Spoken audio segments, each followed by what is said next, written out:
রসগোল্লা এত কম করে এনেছেন কেন? না না, কম করে তো আনিনি, গুনে গুনে 50টা রসগোল্লা ছিল। এখানে তো দেখছি 8-10টা আছে। হতেই পারে না, 50টা রসগোল্লা 10টা হয়ে যাবে কি করে?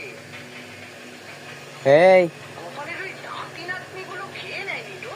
অবাক হওয়ার কিছু নেই। তাড়াহুড়োয় ওদের দায়িত্ব না দিলেই ভালো হতো। উফ, ওদিকে গিন্নিকে বাপের বাড়ি ছেড়ে দিয়ে আসার কথা ছিল। দূর দূর দূর দূর। কিছু হয়েছে মন্ত্রী মশাই? তোমার সঙ্গে এই কথা বলতে চাই না। আর তোমার ওঠ ছাঙ্গুলো সব এক একটা পদের ঠাই। কি হয়েছেটা কি? ওরা রসগোল্লা আর আমার মান ওটে সম্মান নালাই মালাই করেছে কি? শিশুরা তো ঈশ্বরের সন্তান, ওরা না হয় তোমার দেওয়া কটা রসগোল্লা খেয়েছে। শালা ফোন মন চালাই ঘুমাই পড়ে, দরজা জানলা সবই খোলা। নিয়ে তো বচসা করার কিছু নেই। মা মাগো, এই সকলের কল্যাণ করো। ব্যাস, আজকে হট হয়ে গেল, এবার ভুরি ভোজ। তোমার শুধু খাই খাই খাই।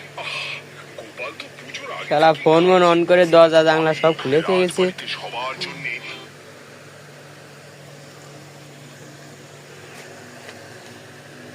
ধর পুরি খাই নে।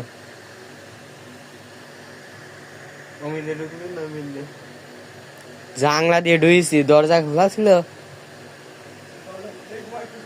ও দরজা জানলা সবই খোলা, ফোন মন চালাই ঘুমাই পড়েছে।